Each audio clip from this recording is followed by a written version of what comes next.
Amigos, ¿qué tal? Bienvenidos a Cambio de Agujas. Seguimos con el padre Reinhard, que nos ha dejado la semana pasada ahí con la intriga de cómo se produce ese cambio, cómo se introducen en los caminos del Señor. Padre Reinhard, ¿qué tal? ¿Cómo estamos? Bien. Pues mi familia era una familia, como siempre, católica, viviendo, practicando su fe, pero las cosas van cayendo, ¿no? El alma se ensucia poco a poco. Y yo creo que alrededor de 14 años ya venían cosas feas. Ya desconecté por completo de la fe, de la oración, y me metí en ese ámbito de turismo, de trabajo y también de fiesta, de alguna manera u otra. Yo recuerdo un día teníamos 60 Porsches en la puerta, otro día 20 Ferraris, es decir, venía gente con posibilidades. Yo fui el único en la casa responsable y no les gustó las órdenes que les di, querían ir de fiesta, etc. Y empezaron a revolucionar todo y me prometían una buena paliza. ¿Volvemos a casa o seguimos, o nos buscamos un alojamiento? En cuanto o nos quedamos caí en la enfermo, residencia? era justo época de Navidad y vuelvo a casa. Vale. Porque era lo más natural. Y en casa me reciben estupendamente. El hijo pródigo. Más o menos, o perfectamente así. Y yo no lo entendí. No lo entendí cómo me podían tratar así, con tanto cariño, después de los problemas que les había causado, ¿no? De las peleas continuas, porque yo tenía un espíritu ya también un poquito amargado. Y esto era otra realidad que no me gustó para nada, porque mi madre me decía, cuando yo despertaba de bebé, lo primero que hacía era sonreír.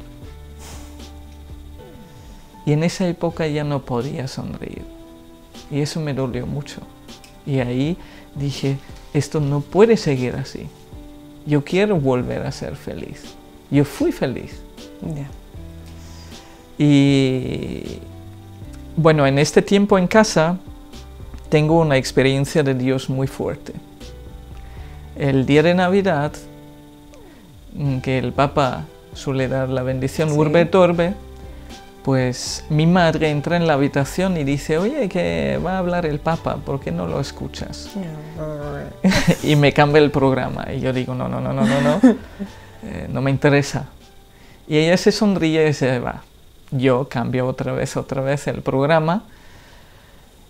Y ¿qué pasa? Que el mismo canal de radio transmite también al Santo Padre. Y dije, si estos transmiten al Santo Padre, todo el mundo lo transmite y no hay nada que hacer, que esperar a que pase y ya está.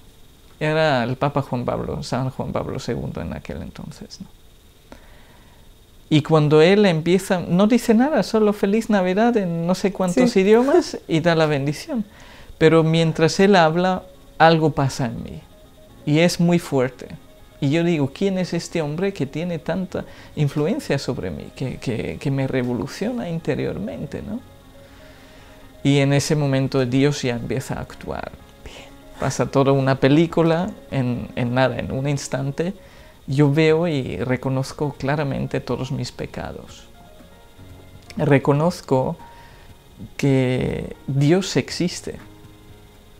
Por primera vez tengo una certeza absoluta. Y que es Jesucristo. Y que yo todo lo que había hecho era buscar amor, pero muy equivocadamente. Y que era Jesucristo ese amor que yo buscaba. Y en ese instante yo siento una libertad absoluta, porque claro, tenía que decidir. O seguir este amor, o seguir mi propio camino. Y sabía que si yo quería seguir este amor, tenía que cambiar radicalmente mi vida. Y lo más difícil de cambiar es el pensamiento. Yo ya tenía mi propia filosofía de vida. Claro. Pero a la vez sabía que mi camino no me iba a llegar a ningún lado menos a la autodestrucción. Y así tomé la decisión por Dios. Y sentía una felicidad tremenda, felicidad que yo sabía que no venía de ninguna cosa, sino solo de Dios podía venir. Felicidad que duró por lo menos un mes. Ay, madre, ¿solo un mes? Bien, se tiene que entender que yo en aquel entonces cambié muy despacito. Tuve que aprender a rezar otra vez. Y en eso quedaba.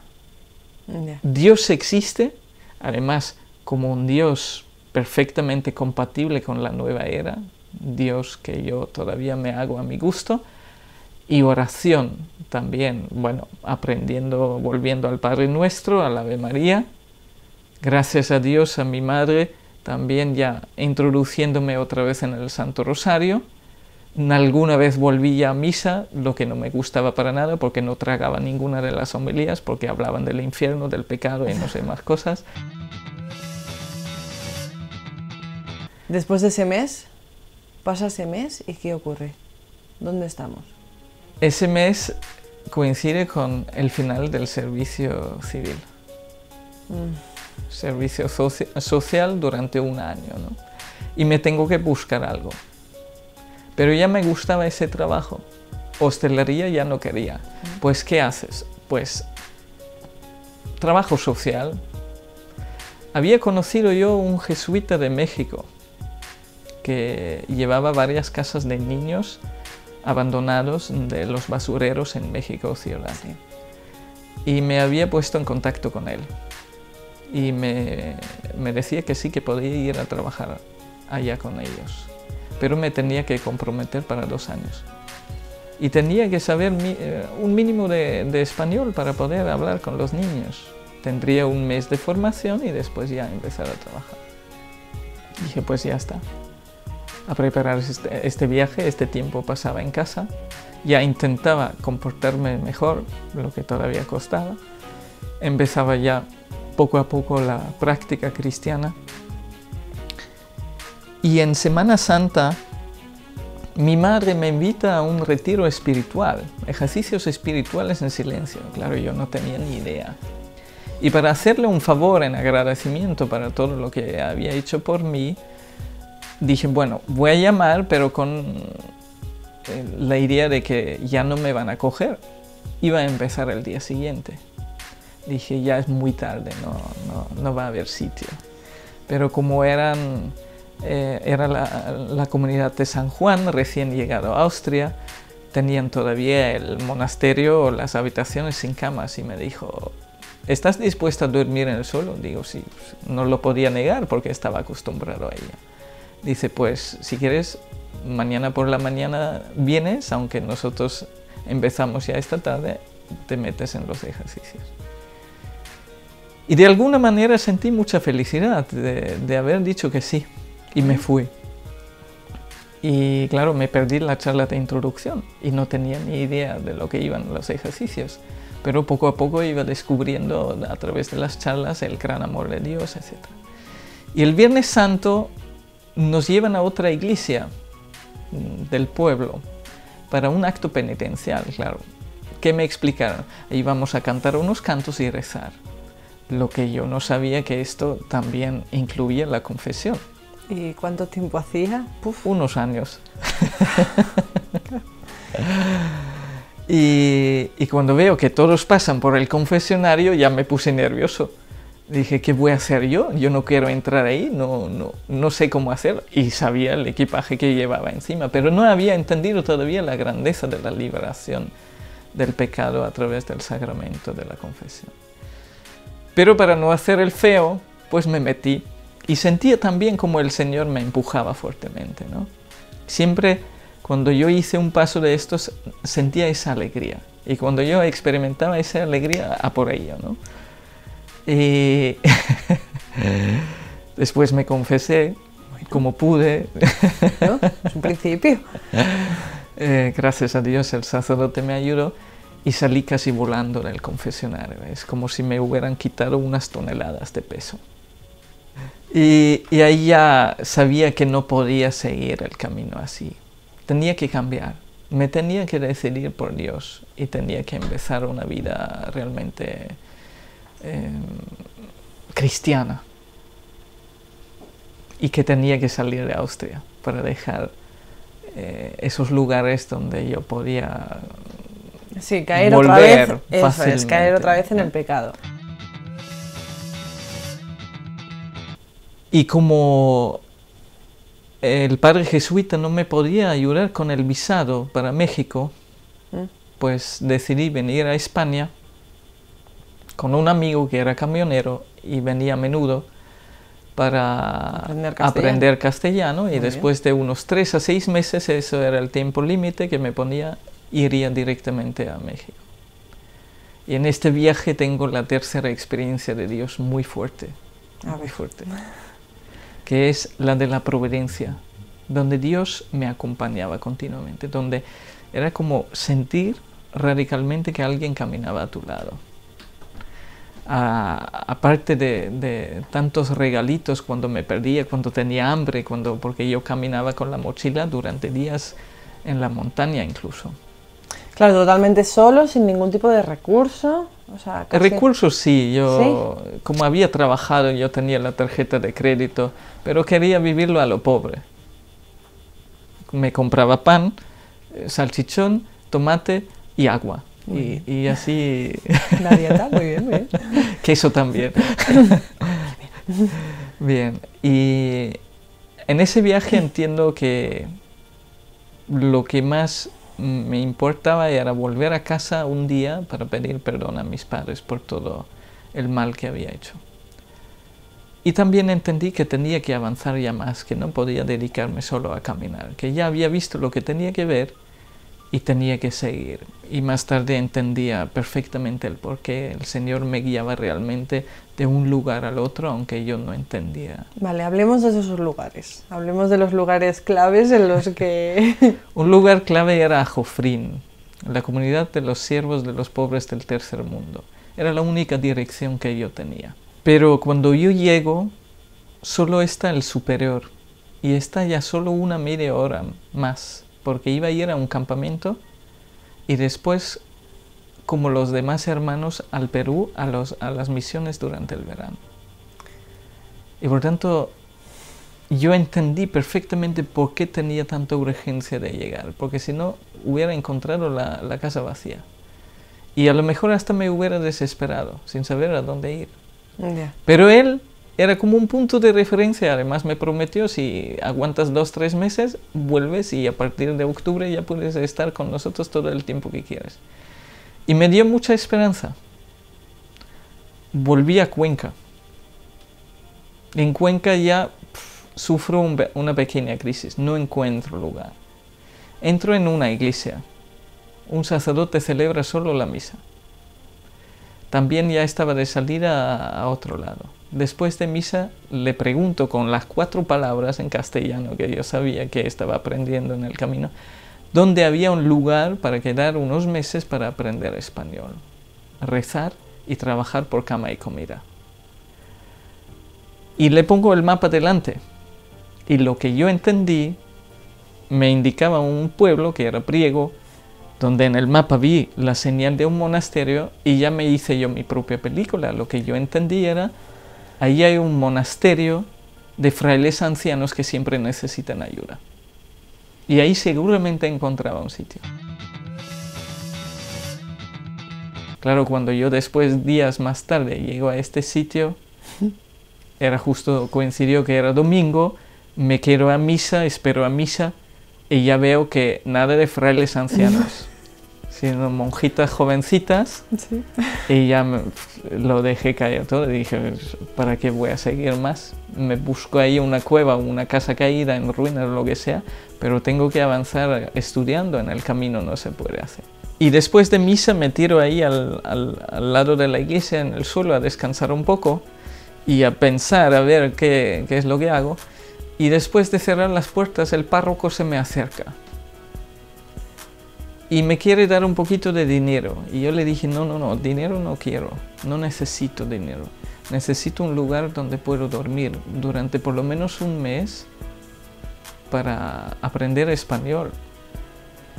Y él me mira, imagínense, pelo largo, barba, ropa rara, mochila. Ah, puf. ¿Dónde meto yo a este?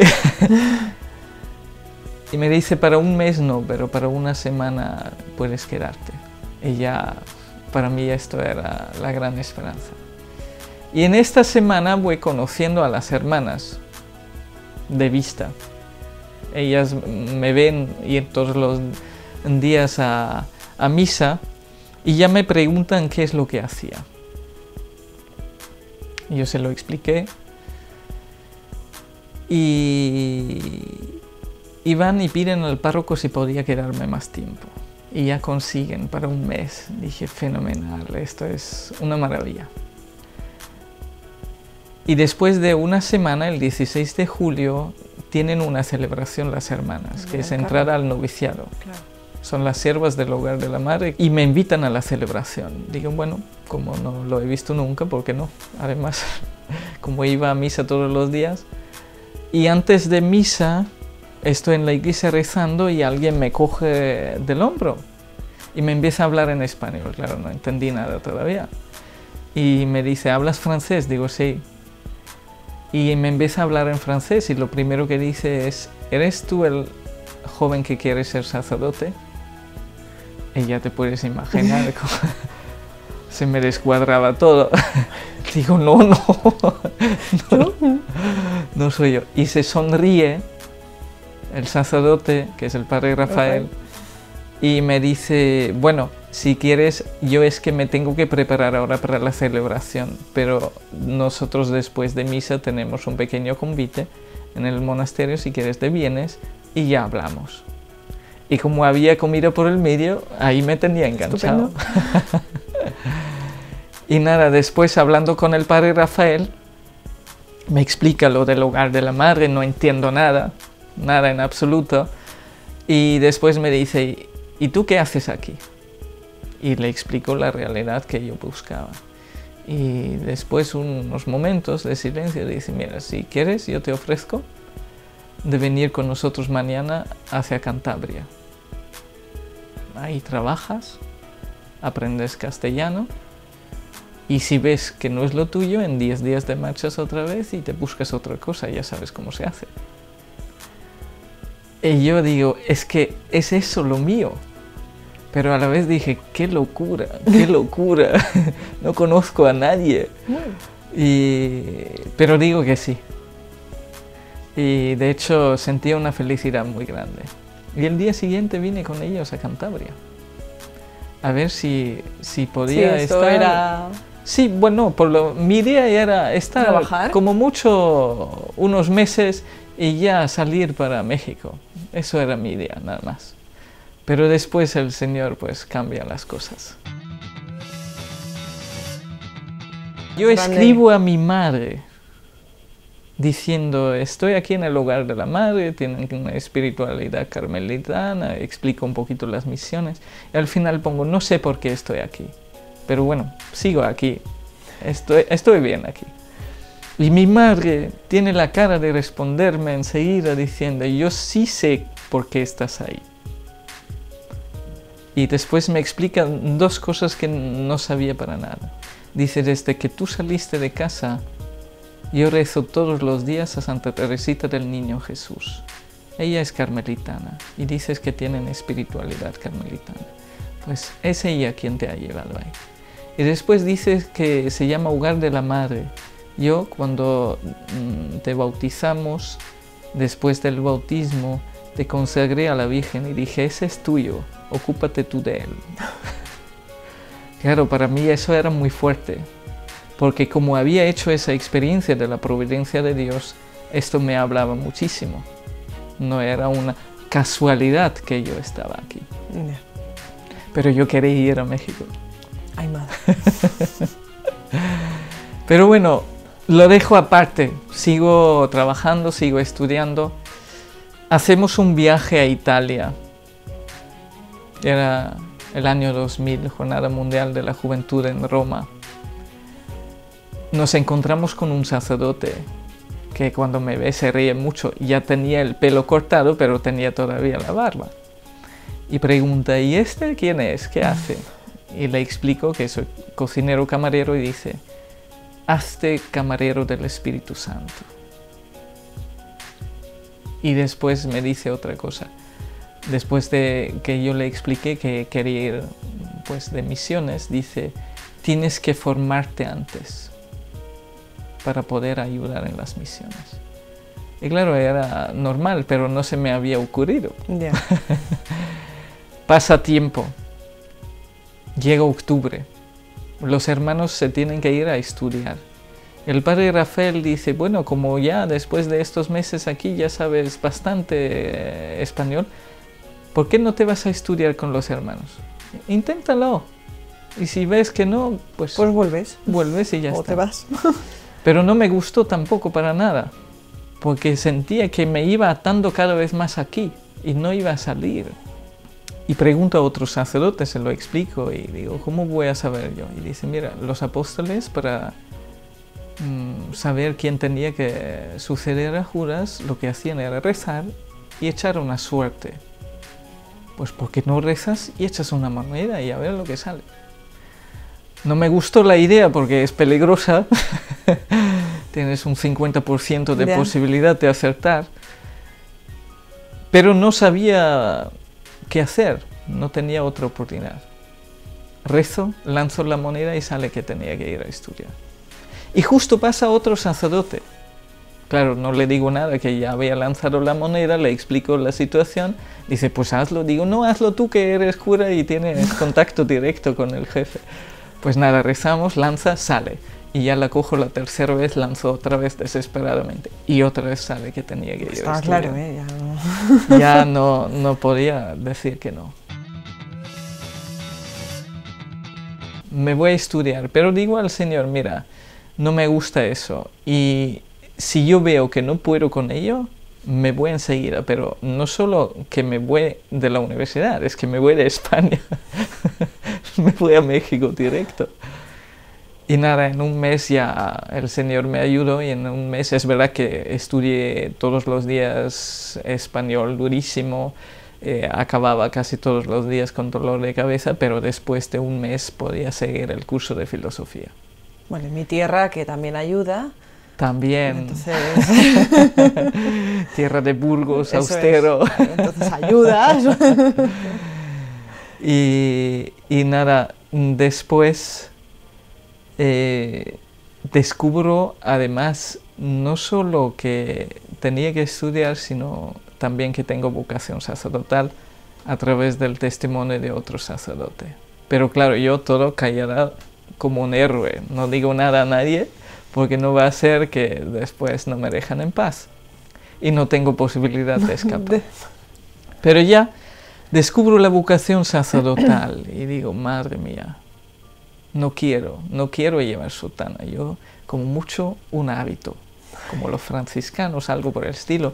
La comunidad de San Juan me gustó mucho, tuve una experiencia muy grande, estuve muy agradecidos a ellos. Digo, con estos a lo mejor me quedo. Pero claro, ¿y Dios qué quiere? Pues para poder escaparme, porque ya eso de que yo acababa en España, en el hogar de la madre, etc., era demasiado coincidencia. Para escaparme, le digo a Santa Teresita, mira, ya que me has traído aquí, yo quiero tener rosas en la capilla. Era diciembre, 8 de diciembre. Además, en la casa que estuvimos teníamos ejercicios espirituales y nadie venía a la casa ni nadie se iba de la casa. Era imposible de que apareciesen rosas. Por tanto, para mí eso era la puerta de escape. Y nada, rezo a ella, hago ese trato con ella, si aparecen rosas me quedo. Y el 8 de diciembre había 3 rosas rojas delante de la Virgen. Digo, será verdad. Pero sentía una felicidad muy grande. ¿Por qué? Porque era signo de Dios. Era signo que Dios me hablaba y me guiaba, ¿no?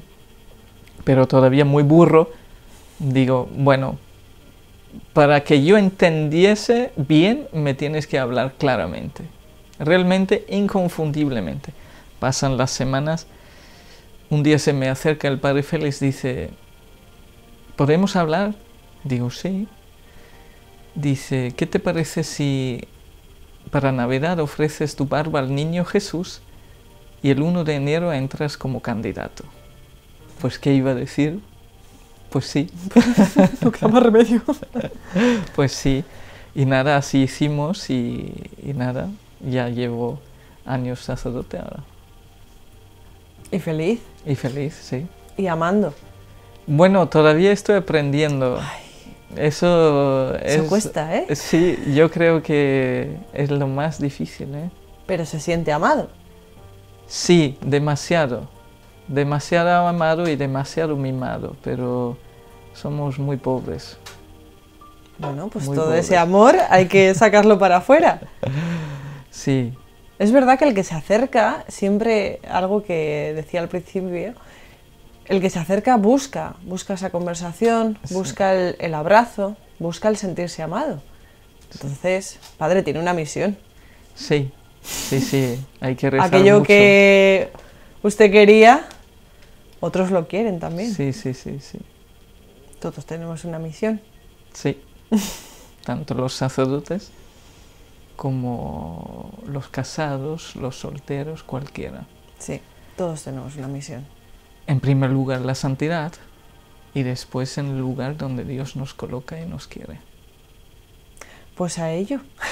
Ahí, A ello. como decían o como dicen aquí, a quemar los barcos. Eso es. Se nos ha vuelto muy español el padre Reinhard. Cuando decía antes, no, yo ahí burro, digo, no, eso es muy poco de Austria, eso es muy de aquí. Pues sí. Sí. Pero Ver, hay que saber reconocer. Me alegro muchísimo sí. de tenerle hoy aquí. Me alegro mucho. Igualmente. Me alegro mucho. Muchísimas gracias. De nada.